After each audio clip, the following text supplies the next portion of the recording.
మరి కొద్దిసేపట్లోనే వైఎస్ఆర్ కాంగ్రెస్ పార్టీ సంబంధించినటువంటి నాయకులందరూ కూడా గన్నవరం ఎయిర్పోర్ట్ నుంచి బయలుదేరిపోతున్నారు. ఆల్రెడీ వైఎస్ఆర్ కాంగ్రెస్ పార్టీ సంబంధించినటువంటి అధినేత వైఎస్ జగన్ ఆల్రెడీ తాడేపల్లిలోని తన నివాసం నుంచి కూడా బయలుదేరారు. మరి కొద్దిసేపట్లోనే ప్రస్తుతం నేను ఉన్నటువంటి గన్నవరం ఎయిర్పోర్ట్ దగ్గర అవుతున్నారు. ఇప్పటికే పార్టీకి సంబంధించినటువంటి సీనియర్ నాయకులందరూ కూడా అట్లాగే ఎమ్మెల్యేలు అందరూ కూడా బయలుదేరి వచ్చిన పరిస్థితి. ప్రస్తుతం మొత్తం మాట్లాడడానికి దర్శి ఎమ్మెల్యే బూచిపల్లి శివప్రసాద్ రెడ్డి ఉన్నారు.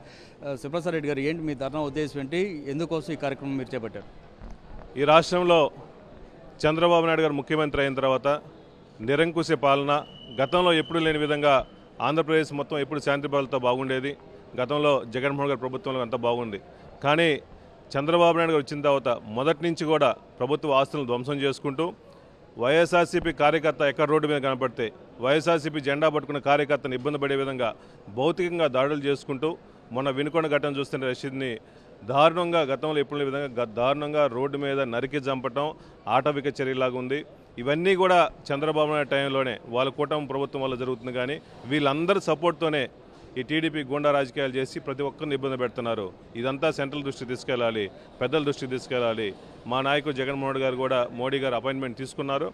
వాళ్ళతో పాటు మిగిలిన సెంట్రల్ మినిస్టర్లు కూడా తీసి పెద్దలందరికీ తీసుకొచ్చి ఈ విధంగా రాష్ట్రంలో జరిగిన భౌతిక దాడులు, ఆస్తుల ధ్వంసం, ఈ రాష్ట్ర గవర్నమెంట్ చేసిన అంతకుముందు మనం డెవలప్ చేసిన విషయాలు కూడా పూర్తిగా బిల్డింగ్స్ పడేయటం ఇవన్నీ చేస్తున్నారు. కాబట్టి ఈ రాష్ట్రంలో శాంతి భద్రతలు పూర్తిగా లేవు.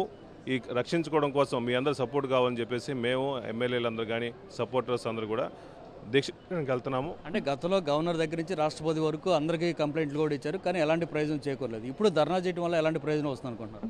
ఈ రాష్ట్రంలో జరుగుతున్న విషయం ప్రతి ఒక్కరికి తెలియాలి. చంద్రబాబు నాయుడు గారు మాట్లాడితే విజన్ అని చెప్పి నాయకుడు అని చెప్పి అంటున్నాడు. ఆయనకు విజన్ ఏంది? వైఎస్ఆర్సీపీ నాయకులను దాడి చేయడం, ఈ రాష్ట్రంలో శాంతి భద్రతలు ఇబ్బంది చేస్తే మళ్ళీ ఇంకా ఫ్యూచర్లో వైఎస్ఆర్సీపీ ఉండకూడదు.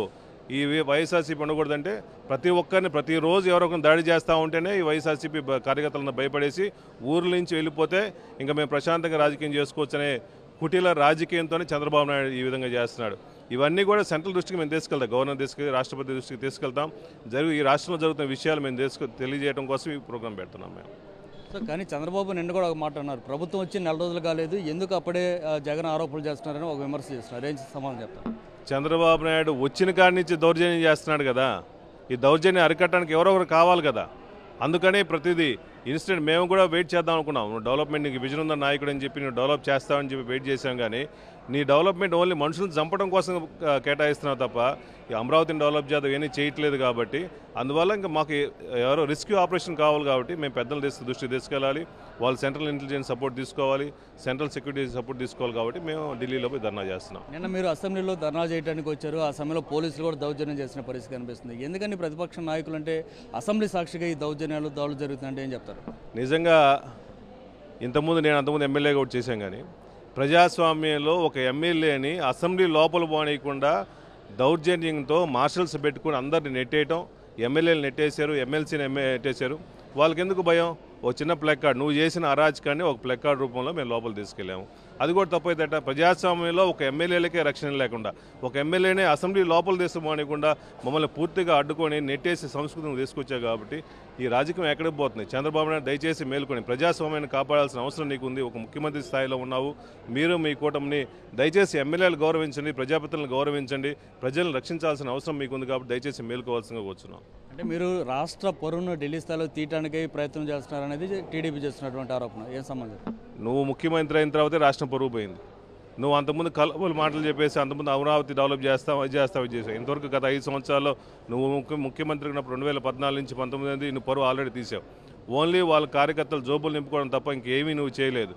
జగన్మోహన్ రెడ్డి ప్రభుత్వంలో పేద ప్రజలందరూ బాగున్నారు. ఈ రాష్ట్రంలో తలసరి ఆదాయం కానీ ప్రతి ఇన్కమ్ కూడా జగన్మోహన్ వచ్చిందో పేద ప్రజలందరూ బాగున్నారు. నువ్వు వచ్చిందా రాజకీయాలు చేసి నువ్వు పరువు తీస్తున్నావు.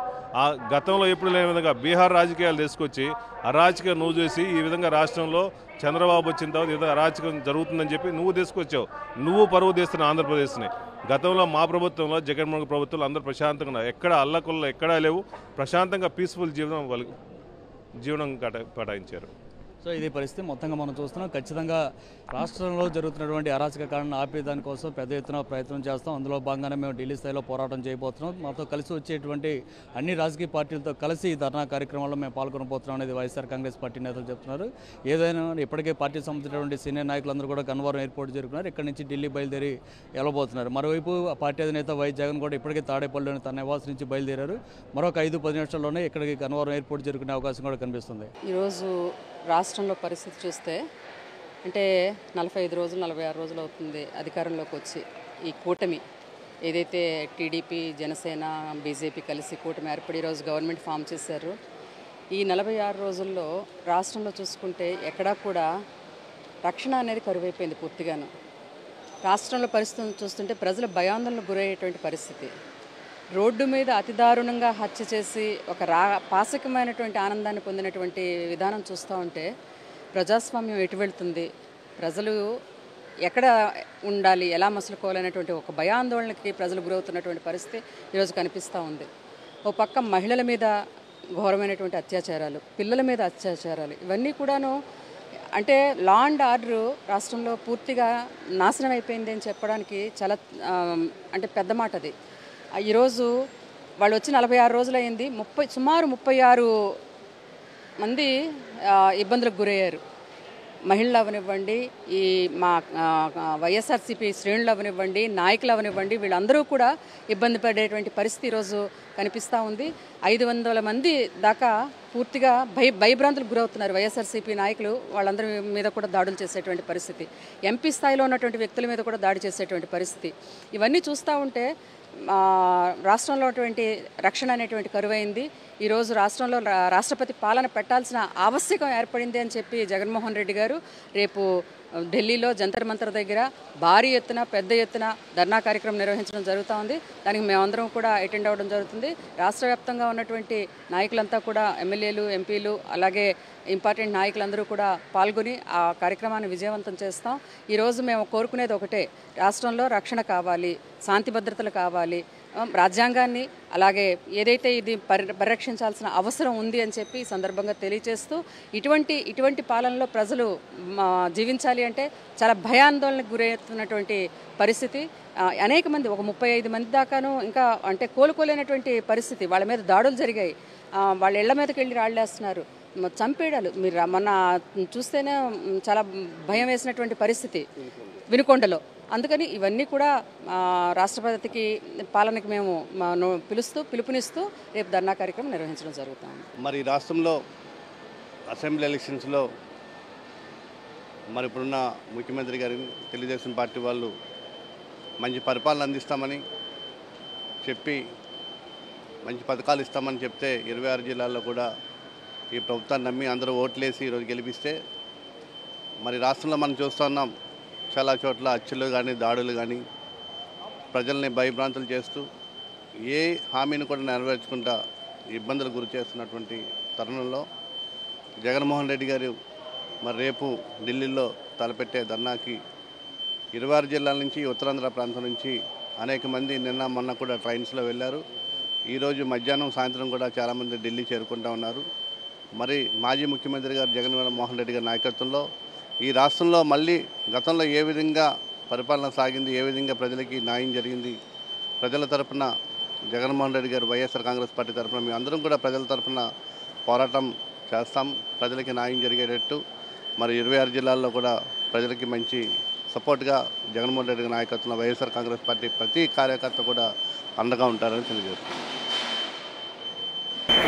రోజు మనం చూస్తుంటే రాష్ట్రంలో ఎప్పుడూ కూడా ఇటువంటి పరిస్థితులు మనం చూసినటువంటి సందర్భాలు లేవు.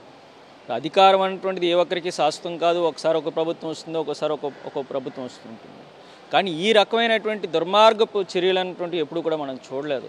పూర్తిగా కక్ష సాధింపు చర్యలు, మనుషుల్ని నడి రోడ్డు మీద నరికి చంపేటువంటి కార్యక్రమం అనేటువంటిది మరి ఎంతకన్నా దురదృష్టకరమైనటువంటి సందర్భాలు లేవు. వాళ్ళు పూర్తిగా లా అండ్ ఆర్డర్ పరిస్థితి అయితే ఇంక చెప్పుకోవాల్సిన పని కూడా లేదు. పూర్తిగా ఒక పక్క మనం అమాయకమైనటువంటి పిల్లల మీద అత్యాచారాలు కానివ్వండి, వాళ్ళు రౌడీజాలు కానివ్వండి, వాళ్ళు రాజశేఖర రెడ్డి గారి విగ్రహాలని తగలబెట్టేటువంటి కార్యక్రమం, రెచ్చగొట్టేటువంటి చర్యలు, మనుషుల్ని నడి రోడ్డు మీద నరికి చంపేటువంటి కార్యక్రమాలు పూర్తిగా ఏదైతే ఇంక వైఎస్ఆర్ కాంగ్రెస్ పార్టీ నాయకులు కార్యకర్తలని అణగదొక్కాలి అనేటువంటి విధంగా వీళ్ళు చేస్తున్నటువంటి చర్యలకు నిరసనగా మరి పెద్ద ఎత్తున రేపు ధర్నా చేయాలి. రేపు దేశవ్యాప్తంగా కూడా ఈ ఆంధ్ర రాష్ట్రంలో చంద్రబాబు నాయుడు గారు కూటమి చేస్తున్నటువంటి ఈ అకృత్యాలన్నీ కూడా దేశవ్యాప్తంగా ప్రజలందరికీ తెలియజేయాలనేటువంటి ఉద్దేశంతో మరి రేపు ఢిల్లీలో ఒక మహాధర్నా కూడా గౌరవ అధ్యక్షుల వారు జగన్మోహన్ రెడ్డి గారి ఆధ్వర్యంలో జరుగుతున్నటువంటి సందర్భం జరగబోతుంది. దీనికి ప్రతి నియోజకవర్గం నుంచి పెద్ద ఎత్తున వైఎస్ఆర్ కాంగ్రెస్ పార్టీ నాయకులు కార్యకర్తలు అందరూ కూడా స్వచ్ఛందంగా వాళ్ళు బయలుదేరి ఆ ధర్నా కార్యక్రమాన్ని కూడా హాజరయ్యేటువంటి కార్యక్రమం కూడా జరుగుతుంది. ఖచ్చితంగా ఇటువంటి పరిస్థితులు అన్నటువంటివి, ఎందుకంటే ఎప్పుడు కూడా ఏ పార్టీకి అధికారం ఒకే పార్టీకి శాశ్వతం కాదు, అటు ఇటు కూడా రోజులు మారుతుంటాయి. కాబట్టి కొంచెం ఇవాళ జరుగుతున్నటువంటి దీన్నైతే ప్రతి ఒక్కరూ కూడా ఖండించాల్సినటువంటి అవసరం ఉంది. ఈ రకమైనటువంటి హేయమైనటువంటి చర్యలు పాల్పోకుండా ఇవాళ ప్రజలకు శాంతి భద్రతలు కల్పించి ప్రజలందరి ప్రాణాలకి కూడా వాళ్ళకి ఒక ధైర్యం ఇవ్వాల్సిన బాధ్యత కూడా వాళ్ళ ప్రభుత్వానికి ఉంది. ఇటువంటి చర్యలను ఖచ్చితంగా ఖండించారు.